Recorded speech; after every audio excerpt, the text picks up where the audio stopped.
교회는 어떠한 곳이라고 말씀을 나눴냐면 하나님이 완성해 가시는 구원의 비밀을 드러내는 곳, 그렇죠? 드러내는 곳이다라고 말씀을 나눴고 하나님의 은혜를 흘려보내는 통로로서의 역할을 하는 곳이 교회다 이렇게 말씀을 나눴습니다.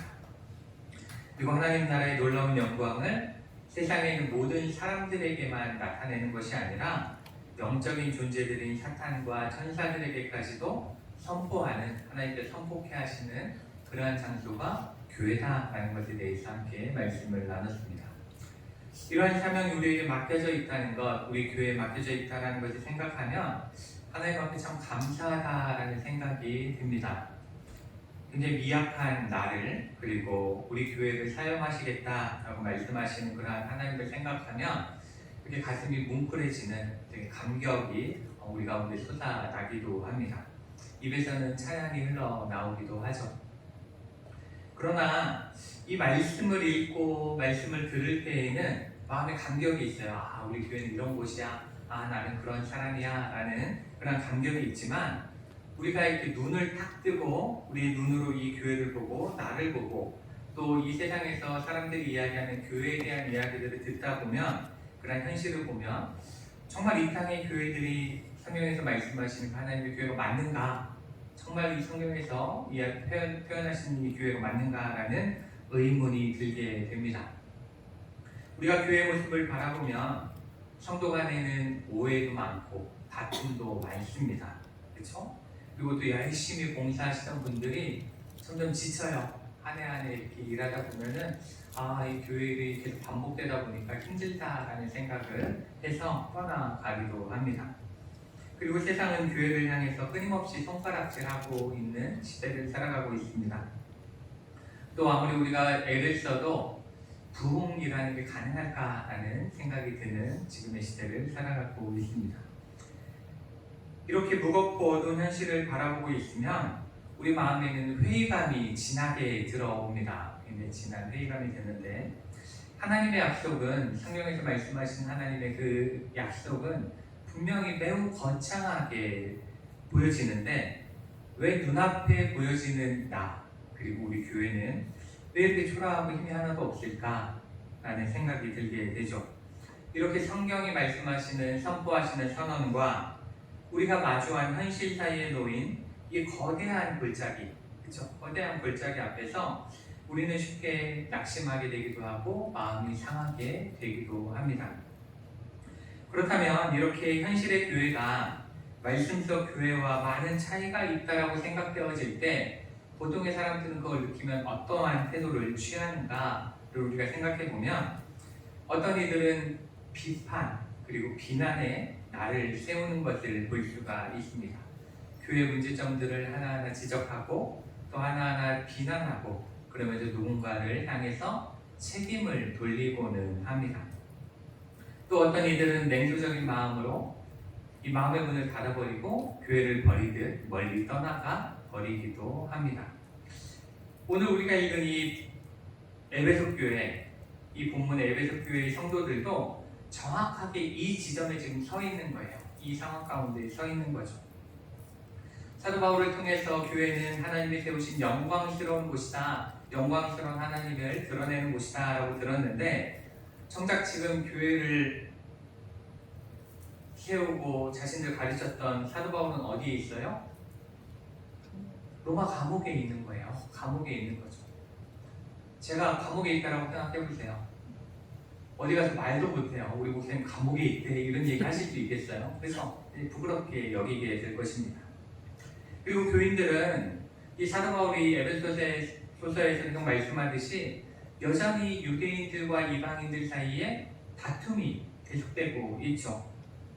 그러면서 서로에게 상처와 아픔을 주고 있는 상황입니다. 그러다 보니 이 성도들의 마음속에는 이제 우리 에베소 교회는 어디를 향해 가게 될까? 담임 목사님도 없고 교인들은 계속 싸우고 우리는 어디를 향해 가게 될까? 이러한 생각이 들었을 것입니다. 그리고 그것은 그들에게 있어서 거대한 낙심과 불안으로 다가왔을 것입니다. 또 이 가운데 있는 교회를 비난하고 서로 지쳐서 떠나는 교인들도 많이 있었을 거다라고 생각이 되어집니다. 그런데 이렇게 어려운 이 순간, 지금 감옥에 갇혀 있는 이 바울은 무엇을 하고 있는가? 그것을 우리가 한번 살펴봐야겠죠. 지금 그 감옥에 있는 바울, 지금 그 안 좋은 소식을 듣고 있는 이 바울은 무엇을 하고 있을까? 이것에 대해서 우리가 알아봐야 되는데, 그는 보통의 사람들처럼 교회를 향해서 비난하지 않았습니다. 교인들을 비난하지도 않았고, 환경을 원망하거나 인간적인 수단이나 대책을 마련하느라고 분주해하지도 않았습니다. 내가 어떻게든 가석방을 해서 나가거나 뭐 이런 것들, 보석을 청구하거나 이런 것들을 하지 않았던 거죠. 바울이 선택한 방법은 단 한 가지, 바울이 하고 있는 일은 단 한 가지였습니다. 그게 무엇이었는지에 대해서 오늘 말씀 14절과 15절을 함께 읽어보도록 하겠습니다. 14절과 15절 말씀 함께 읽겠습니다. 이러므로 내가 하늘과 땅에 있는 각 족속에게 이름을 주신 하나님 앞에 무릎을 꿇고 비노니. 아멘. 네. 사도 바울은 뭐라고 있어요? 하나님 앞에 무릎을 꿇고 있습니다. 그의 눈앞에 펼쳐진 현실은 암담하고 그리고 감옥의 상살은 매우 견고했을 것입니다. 그렇지만 그는 사람의 생각과 그런 판단을 온전히 내려놓고 교회의 주인이신 하나님 앞에 믿음으로 엎드렸다라고 말씀하고 있습니다. 그 이유는 내가 바꿀 수 없기 때문에, 내가 할 수 있는 것이 없기 때문에 오직 하나님만이 이 교회를 일으키실 수 있음을 온전히 고백하면서, 믿음으로 고백하면서 무릎을 꿇은 것입니다. 우리는 여기서 무릎을 꿇고 빈다라는 말을 그냥 기도한다라고 생각할 수가 있습니다. 그런데 우리는 지금 기도합시다 그럼 무릎을 꿇지만 이 당시 유대인들의 기도 습관은 그렇지 않았어요. 그 당시 유대인들은 어떻게 기도했냐면 서서 손을 들고 그리고 기도를 하는 게 그들의 기도 습관이었습니다. 그러나 지금 사도 바울은 어떻게 하고 있어요? 무릎을 꿇고 기도하고 있다라고 말씀하고 있죠. 그렇기 때문에 이 무릎을 꿇었다라는 의미는 단순히 기도했다라는 의미가 아니라 하나님 앞에 극도의 겸손함, 그리고 하나님을 향한 온전한 간절함을 가지고 엎드려 있다, 간절히 기도하고 있다라는 것을 이렇게 묘사를 하고 있는 것입니다. 사랑하는 성도 여러분, 오늘 우리에게 진짜 필요한 것은, 이 어려운 시기에 진짜 우리에게 필요한 것은 교회를 향한 냉정한 비판이나 절망의 탄식이 아닙니다. 바로 사도 바울처럼 하나님 앞에 다시 무릎을 꿇는 믿음의 결단이 우리에게 필요합니다. 그러니 우리도 교회를 위해서 언제나 간절히 믿음으로 기도하시는 여러분 되시기를 축복합니다. 아멘. 이렇게 감옥에 갇힌 바울이 무릎을 꿇었을 때에 그가 한 첫 번째 기도 제목이 무엇이었는지 우리가 한번 살펴보도록 하겠습니다. 16절 말씀을 함께 읽겠습니다. 16절입니다. 그의 영광의 풍성함을 따라 그의 성령으로 말미암아 너희 속사람을 능력으로 강건하게 하시오며. 아멘. 아멘. 우리는 보통 어려움이 우리에게 찾아오면 어떤 기도를 주로 하냐면 형편이 바뀌기를 위해 기도합니다. 그렇죠? 형편이 바뀌기 위해 기도해요. 하나님, 우리 교회에 이런 문제가 있습니다. 이거 해결해 주십시오. 이렇게 기도하죠. 또 저 사람에게 문제가 있는 것 같습니다. 저 사람을 바꿔주십시오. 이렇게 기도를 합니다. 또 우리의 이러한 상황을 해결해 주신 하나님을 기대합니다. 이렇게 기도하지만 사도 바울은 전혀 다른 곳을 바라보며 기도하고 있다는 걸 우리가 발견할 수가 있는데, 이 사도 바울은 하나님 앞에 환경을 바꿔달라고 먼저 기도하지 않았습니다. 그렇죠? 그렇게 기도하지 않고 하나님께서 먼저 사람을 바꿔달라고 기도했습니다. 왜냐하면 하나님은 언제나 환경보다 사람을 먼저 세우시는 분이시기 때문에 그렇습니다. 그래서 바울의 첫 번째 기도는 이것이죠. 속사람을 능력으로 강건하게 하옵시고, 이렇게 기도하고 있습니다. 그렇다면 여기서 사도 바울이 이야기하는 속사람은 무엇인가? 속사람은 무엇인가? 그것은 우리의 겉사람은 어때요? 하루하루가 지나고 한 해 한 해가 지나면 늙어지고, 그렇죠? 나이 들고 연약해집니다. 그게 겉사람이죠.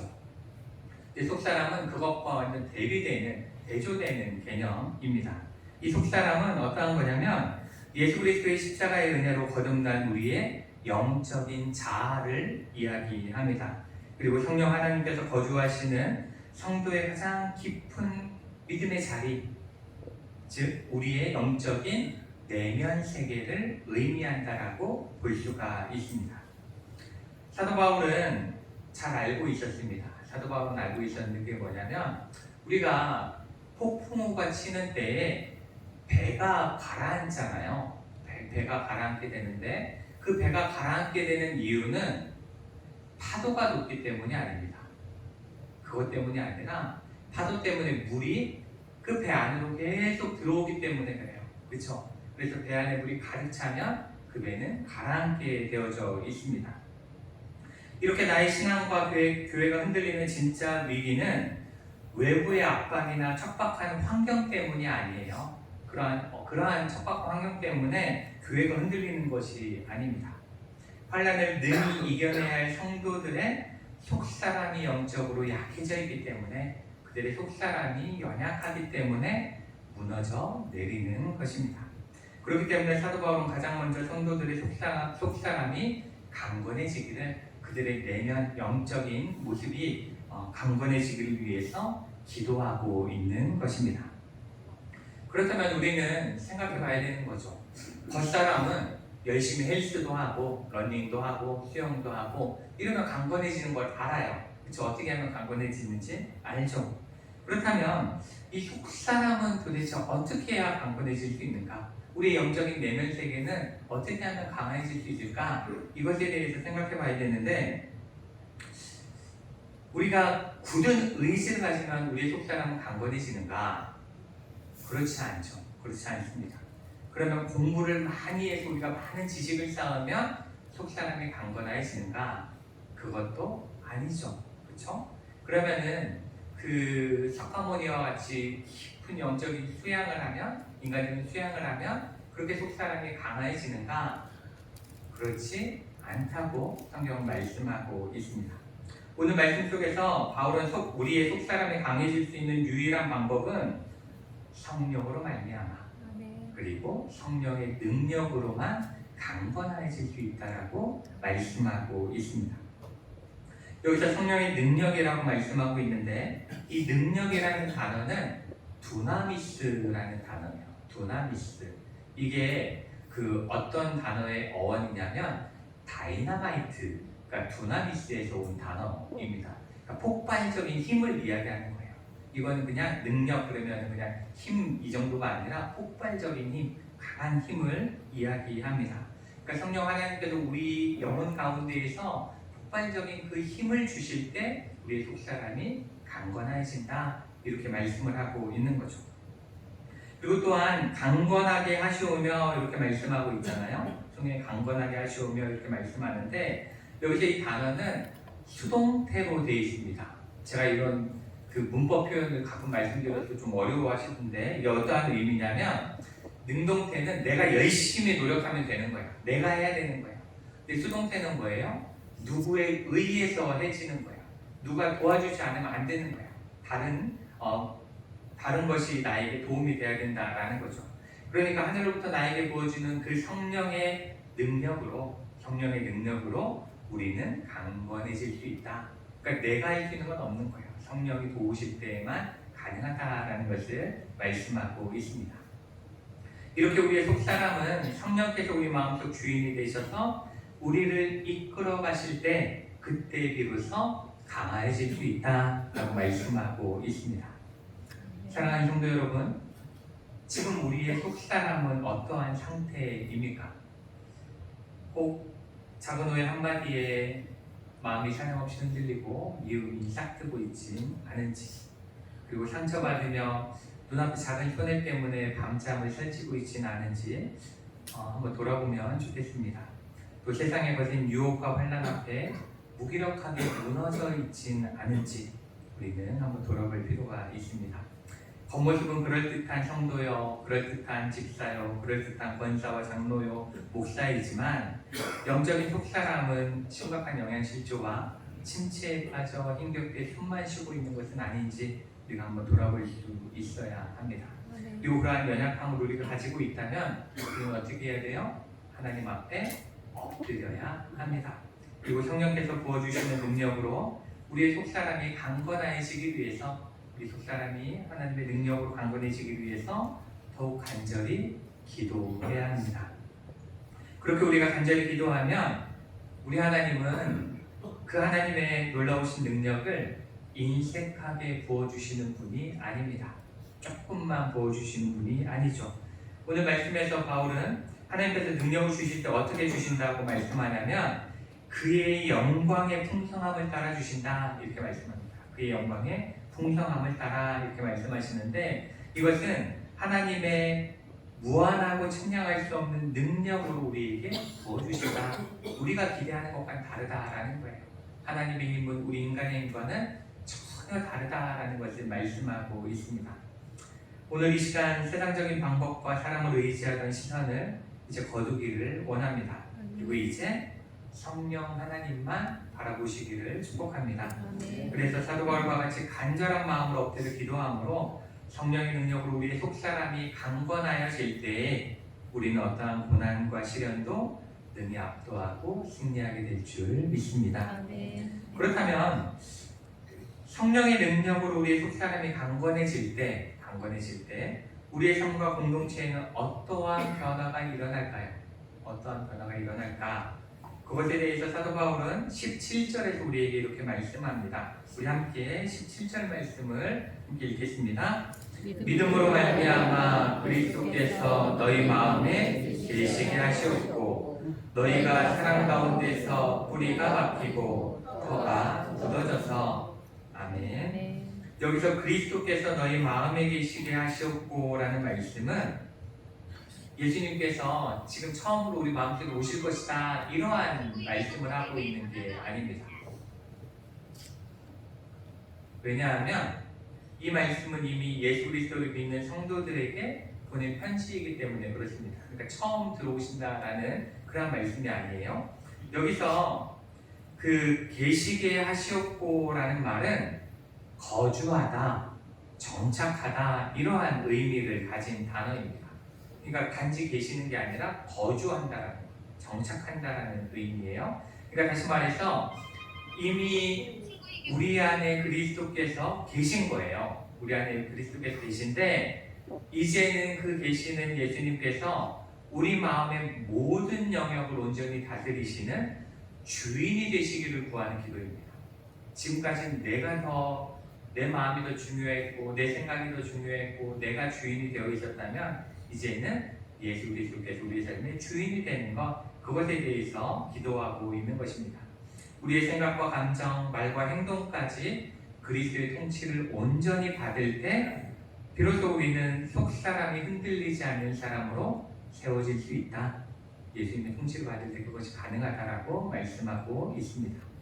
그렇게 그리스도께서 우리 마음의 주인이 되실 때 나타나는 모습이 바로 이어지는 말씀인데 뭐라고 말씀하고 있냐면 너희가 사랑 가운데서 뿌리가 박히고 터가 굳어진다 이렇게 말씀하고 있습니다. 바울이 이렇게 뿌리가 박히고 터가 굳어져서 이렇게 두 가지로 비유하고 있는데 하나는 식물학적인 비유고 하나는 건축학적 비유죠. 그렇죠? 그래서 이 뿌리가 박히고라는 것은 결국 나무가 그 오랜 시간 동안 태풍에 쓰러지지 않고 견뎌내는 비결이 어디에 있느냐? 그것은 잎이나 가지에 있는 것이 아니라 오로지 뿌리에 있는 거죠. 뿌리가 깊이 박혀있기 때문에 흔들리지 않는다라는 것을 말씀하고 있는 것이고, 이 천안에서도 롯데타워가 보인다고 그래요. 롯데타워 있잖아요. 잠실에 있는 큰 건물이 보인다고 그래요. 근데 그 정도로 높은 건물이 어떻게 가만히 잘 서 있느냐? 그 이유가 뭐예요? 그 기초가 매우 깊이, 그쵸? 아주 깊은 곳까지 파져 있기 때문에 가능하다라는 것을 우리가 알고 있습니다. 그런데 오늘 바울은 우리가 영적 뿌리를 내리고 그 신앙의 털을 단단하게 기초를 다져야 된다고 말씀하고 있는 거예요. 근데 그 뿌리가 어디까지 닿아야 되냐, 그리고 그 신앙의 터가 기초를 어디에 두고 있어야 되냐, 그것에 대해서 바로 그리스도의 사랑에 두어야 된다라고 말씀하고 있는 거죠. 뿌리가 그리스도의 사랑에 닿아 있어야 되고, 그 그리스도의 사랑의 기초 위에 우리 교회가 세워져야 된다라는 것을 말씀하고 있는 겁니다. 오늘날 우리 교회들이 작은 말 한마디에 크게 흔들리고 성도 간의 관계가 쉽게 깨어지고 교회에 시련이 올 때마다 비틀거리는 진짜 이유가 어디 있는가, 그것을 생각해 보면 그 이유는 바로 우리의 믿음의 뿌리가, 우리의 영적인 뿌리가 주님의 사랑에 내려져 있지 않기 때문입니다. 그리스도의 사랑에 뿌리 내려져 있지 않고 다른 헛된 곳에 뿌리 내려져 있기 때문에 교회가 흔들리는 거예요. 우리의 신앙이 흔들리는 겁니다. 어떤 사람은 자신의 열심의 뿌리를 내립니다. 자신이 열심히 일하는 것에 뿌리를 내리다 보니까 내가 이렇게 봉사했는데 왜 아무도 나를 알아주지 않는가라는 생각이 들면 곧바로 신앙이 흔들립니다. 그 신앙이 흔들리게 되고, 또 어떤 사람은 사람에게 뿌리를 내립니다.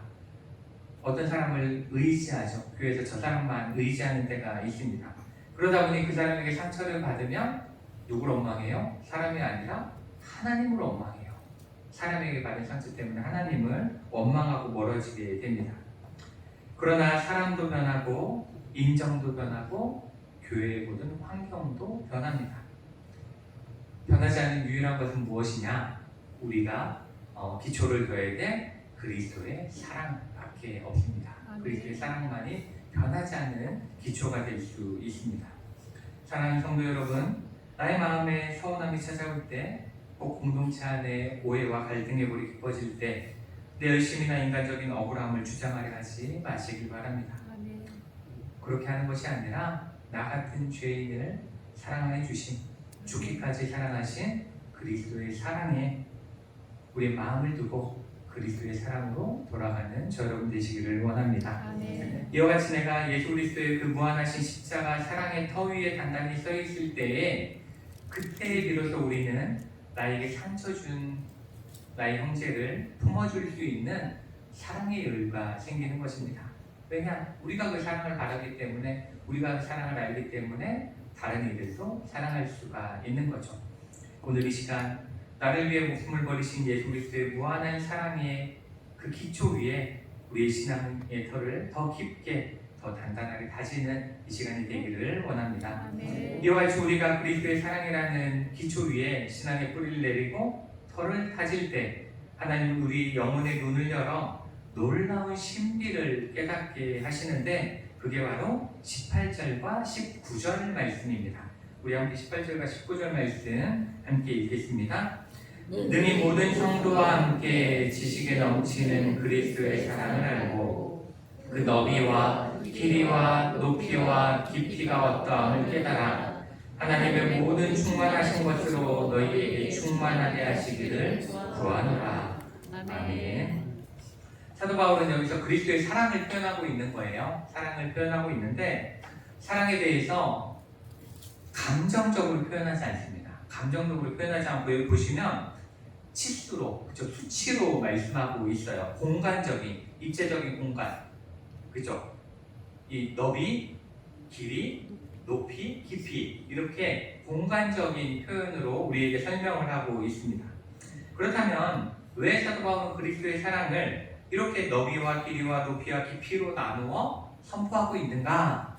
그 이유는 눈앞의 시련과 낙심에 갇혀있는 성도들에게 우리를 감싸고 있는 예수 그리스도의 사랑이 얼마나 크고 완벽한지를 설명해주고 싶었던 거예요. 완전히 그것을 알려주고 싶었기 때문에 이렇게 표현을 하고 있는 겁니다. 이걸 좀 더 구체적으로 한번 알아보면, 너비에 대해서 말씀하고 있죠. 그렇죠? 그리스도의 사랑의 너비에 대해서 말씀하고 있는데, 이 너비는 한계가 없습니다. 예수님께서 옆으로 펼치시는 그 너비는 한계가 없죠. 세상은 나와 다른 이들을 향해 담을 쌓았죠. 그렇죠? 유대인들과 이방인들이 담을 쌓았고, 우리 안에도 그 볼 수 없는 담이 쌓아져 있고 배척합니다.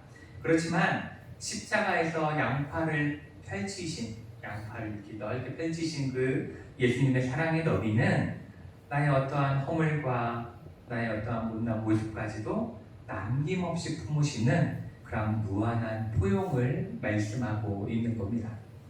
둘째로 그 사랑의 길이를 말씀하고 있습니다. 그 사랑의 길이를 말씀하고 있는데 이 길이는 중간에 끊어지지 않습니다. 길이는 길게 계속 연결되어지는 거예요. 세상의 약속은 변하죠. 그렇죠? 세상의 약속은 변하지만 창세전부터 시작된, 우리를 선택하면서 시작된 그 주님의 사랑은 우리가 때로는 방황하고 우리가 때로는 하나님을 등질 때조차도 포기하지 않고 계속해서 이어지는 신실한 사랑이라는 것을 우리에게 표현하고 있는 것입니다. 내 삶이 끝나는 순간까지 그리고 영원에 이르기까지 그 사랑은 계속 이어진다, 계속 되어진다라는 길이를 말씀하고 있는 겁니다. 셋째로 그 사랑의 높이를 말씀하고 있습니다. 이 높이는 우리를 거룩한 형상으로 끌어올리시는 거예요. 높이 올리시는 것을 말씀합니다. 우리는 진흙탕 같은 죄악의 바닥에 있던 사람들이었습니다. 그러나 하나님께서는 그리스도와 함께 우리를 높은 곳, 하늘 보좌 우편에 하나님의 자녀라는 위치로 끌어올리신다라는 것을 말씀하고 있는 겁니다.